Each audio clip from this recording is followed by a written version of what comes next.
রাত পোহালেই mega match, Mohun Bagan বনাম Mumbai city FC ISL final. হ্যাঁ, 15 তারিখে এই মুম্বাইকেই 2-1 গোলে যুবভারতীতে হারিয়ে লিগ শিল্ড ফাইনাল চ্যাম্পিয়ন হয়েছিল মোহনবাগান।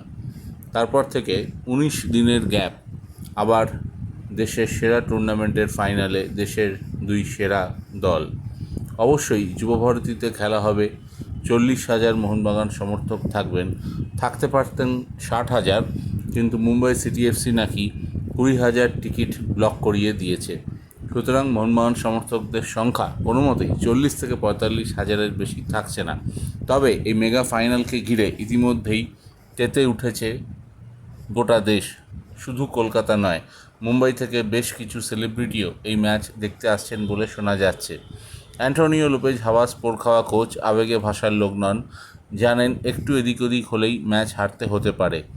তাই বজ্র আটুনিতে বেঁধে রেখেছেন মোহনবাগান দলকে। হাওয়াসের স্পষ্ট নির্দেশ, রক্ষণ আর মাঝমাঠের দূরত্ব যেন বেশি না হয়। মাঝমাঠে অ্যালবার্তো নগোরাকে সামলাতে বাড়তি দায়িত্ব থাকছে দীপক টাংরির ওপর। পাশাপাশি লালিয়ানজওয়ালা ছাংতে এবং বিক্রম প্রতাপ সিংয়ের উইং দিয়ে দৌড় বন্ধ করতে না পারলে মোহনবাগানের মাথা ব্যথা হবেই। এটাও দেখছে মোহনবাগান ম্যানেজমেন্ট। ক্রমাগত ট্র্যাক ব্যাক করবেন লিস্টেন আর মনবীর। শুভাশিস পরাস্ত হলে ট্যাকেলে আসবেন অন্যজন। সবুজ মেরুন সারথি জানেন যে কোনো মুহূর্তে লক্ষ্যভেদের ক্ষমতা রাখেন দিমিত্রিরা। শুধুমাত্র ডিফেন্সে তালাচাবি দিতে পারলেই কেল্লা ফতে। খেতাবি লড়াই আসলে চিরকালই নার্ভের ম্যাচ।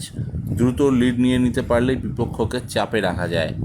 লিগ শিল্ড নির্ধারক ম্যাচেও একই স্ট্র্যাটেজিতে মুম্বাইকে চেকমেট করেছিল মোহনবাগান। পিছিয়ে থাকা ছাংতেরা দ্বিতীয়ার্ধে অল আউটে আক্রমণে আসে, প্রতি আক্রমণে বাজিমাত করেছিল সবুজ মেরুন। সেদিন গোল করেছিলেন লিস্টন কোলাসো এবং অস্ট্রেলিয়ান স্ট্রাইকার জেসন কামিংস। একই সঙ্গে ডেড বল মুভেও জোর দিচ্ছেন স্প্যানিশ কোচ। দিমিত্রি এবং কামিংস ক্রমাগত নিজেদের মধ্যে জায়গা বদল করে বিপক্ষকে ধাঁধায় ফেলবেন। আগের ম্যাচে ওড়িশার বিরুদ্ধে সুপার সাব হিসেবে নেমেছিলেন সাহাল আব্দুল সামাদ, নেমেই গোল পেয়েছিলেন। কেরালাইট ফুটবলার মাঠে নামতে মুখিয়ে।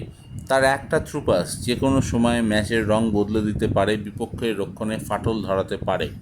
তাই দ্বিতীয়ার্ধের জন্যই তুলে রাখা হবে সাহালকে। তবে মুম্বাই এই ম্যাচে প্রতিশোধ নেওয়ার জন্য মরিয়া থাকবে, কিন্তু মোহনবাগানের প্লাস পয়েন্ট ঘরের মাঠে খেলা এবং দর্শক সমর্থন।